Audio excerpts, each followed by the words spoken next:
Ladies and gentlemen, please welcome Gary Witzenberg, President of the North American Car, Truck, and Utility Vehicle of the Year Awards.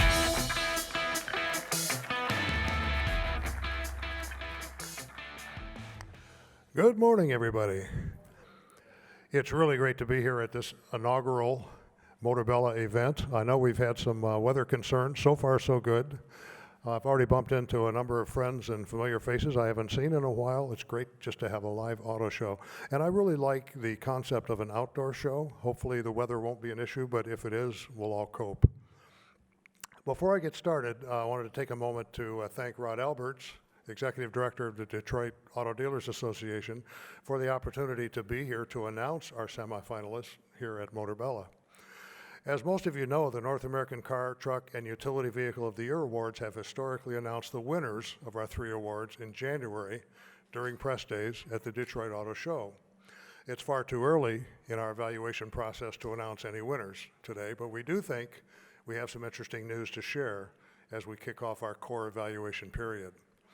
In a few minutes, we'll announce the list of our semifinalists that will contend for the 3 awards. Before we do that, I wanted to make sure everyone here is clear about who we are and what we do. Founded in 1994, we've grown to become among the industry's most prestigious awards. And one reason for that is that our awards are unique because they're not decided by a single publication or any outlet. Instead, they're evaluated throughout the year by a jury of 50 respected auto journalists from print, online, and broadcast media across the U.S. and Canada. And those 50 jurors vote 3 times during the year to reduce the list of eligible vehicles down to semifinalists, then finalists, and finally winners. Earlier this year, we announced our list of eligible vehicles for the 2022 awards, and this year, 36 were on that list.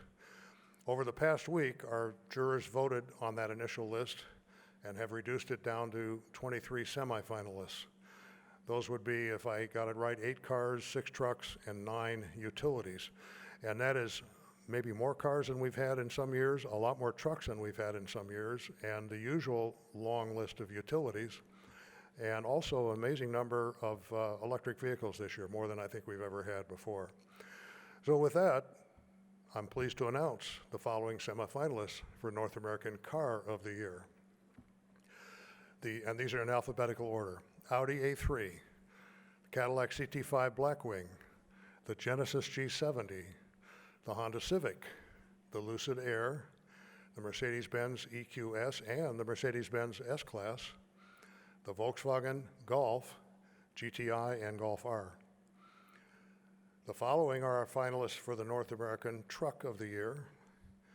Again, alphabetical order: Ford Maverick, GMC Hummer EV, Hyundai Santa Cruz, Nissan Frontier, Rivian R1T, and Toyota Tundra, which we just saw earlier today.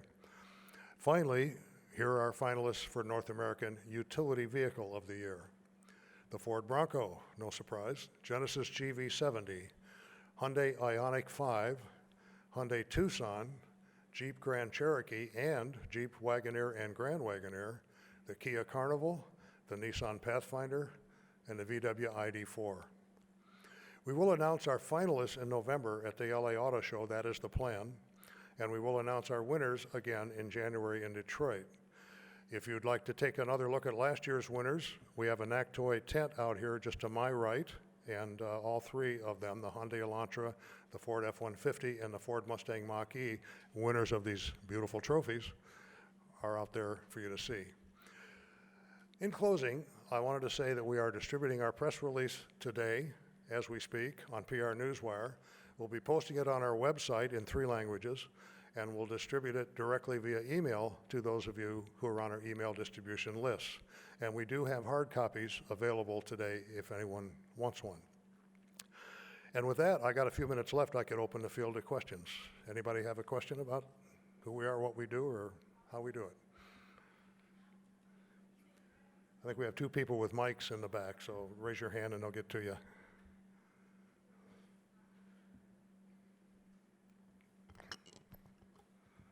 Hi, Steve. Hi, Gary. Yeah. Is it on? Oh, there we go.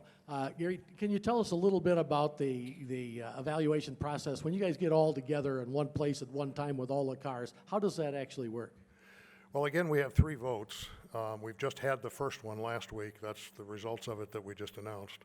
Second vote happens in November, and before that, we do have an event we call the Fall Drive that's happening in October, actually the 18th through the 21st this year, where these semifinalists will be invited to participate, and the OEMs hopefully will have them all there for us to drive and compare against each other and some other vehicles as well.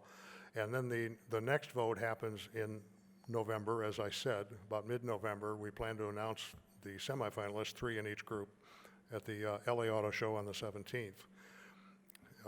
Anything else? Did I cover it?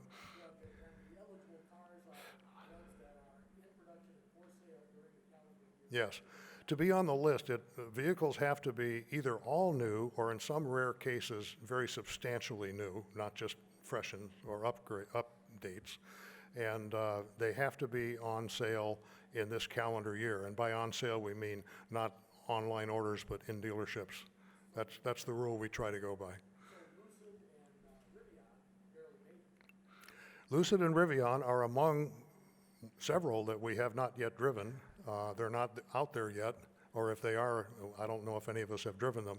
This first vote, though, and that's an important question, Steve, this first vote, there are, again, many vehicles we haven't been in yet, but we're voting pretty much on expectations, you know, past work of that company, past vehicles, and what we expect, and sometimes specs are available even though we haven't been in the vehicles. So we hope that by the time we have the next vote in November, there won't be anything we haven't been in yet, and if there isn't, it probably will fall off the list.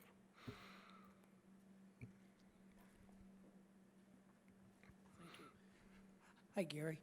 I was wondering, what is the criteria to be selected as a judge? For the initial list of candidates? Yes. Well, again, it's got to be all new or very substantially new. It's got to be available this year. No, I mean the actual judges. Pardon? The judges. Oh, the judges, okay. We have a process. We have a membership board member who is a membership chairperson. We have a process. There's a lot of people who would like to be on this jury, and you know, I can say, first of all, you have to be experienced, you have to know your stuff, you have to be widely published, you have to be doing regular reviews of new vehicles. Ethics questions are not there, and you can't be doing, for example, work for any OEM or that's paid for by any OEM. And we have a long list of people who meet those criteria, who would be strong candidates, but it's a long list. And whenever we have an opening, which is rare, you know, 1 or 2 a year typically, we go through a process where the nominating committee will nominate some names, and then there's a board vote, and we vote on those names, and we fill a space or two when one comes up. Thank you. Yeah. Paul? Did you get, it went by too quickly. How many EVs do we have? And are they all BEVs, or was there a mix of plug-ins? I couldn't tell.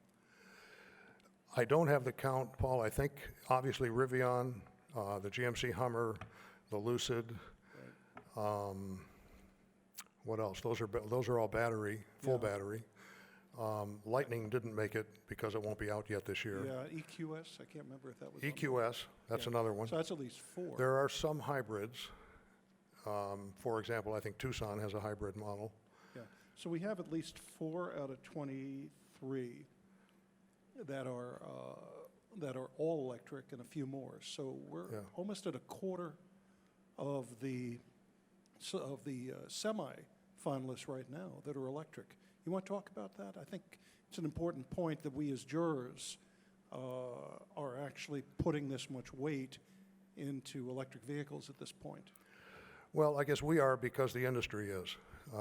There's pressure, regulatory and public, in some cases pressure for OEMs to build and sell more and more pure electrics, not just plug-in hybrids and so on. The industry is responding to that. As we know, many of them have said we'll be all electric by this year or that year. Remains to be seen if the demand will be there for the supply, but OEMs are putting an awful lot of money and energy into being there and being ahead of the market, really. And so we as NACTOY jurors obviously respond to that. I guess where I'm going with that, Gary, as a member of the jury, of course, is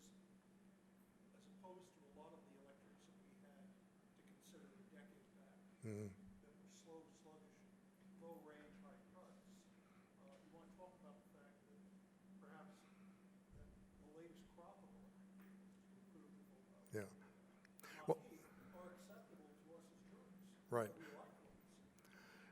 To repeat Paul's question, because he wasn't on the mic, I guess he's talking about the difference between some we have had full electric vehicles in past years that were not perhaps as acceptable or as popular because of price or range or whatever reason. The public even, wasn't ready for some of them in many cases. The new crop, obviously, we're getting very large ranges. Why? Because there's huge batteries, but they're more, I don't want to say mainstream, they're just more publicly acceptable, should prove more popular. We know Ford talked about all the advance orders they've got, reservations for the F-150 Lightning, and I think, we're getting there. It's going to be, in my opinion, I think maybe the supply will be ahead of the public demand, but then the OEMs will have to balance that and not over-supply them in lieu of not being able to sell them. But there'll be a good mix, and I think we all know that mix is going to move further and further toward full electric as time goes on. Yes, sir. Yes, Gary. Must every juror drive every vehicle on the list? And has there ever been a situation in the past where a vehicle has been disqualified in the end after it made the semifinalist list? You mean disqualified before the next vote? That would only happen, I think, if you didn't hear the question, does a vehicle that makes the semifinals list, this list, could it be eliminated before the next vote? Maybe if the OEM told us it's just not going to be available, we've had a production delay. In some cases, we've excused that, like the Corvette. It had a strike and some other issues, and so it remained in the competition and ended up winning, even though it didn't quite make the end of the year cutoff. But mostly, the next vote will determine who are the semifinalists. To answer the first part of your question, I think in almost all cases, all 50 jurors get into every vehicle. There may be a few exceptions, and then that individual juror would have to make a decision. Because the next vote, by the way, and the final one is based on a point system. So do I award points to a vehicle I haven't driven yet? Probably not, if the OEM didn't get it to me or if it's late.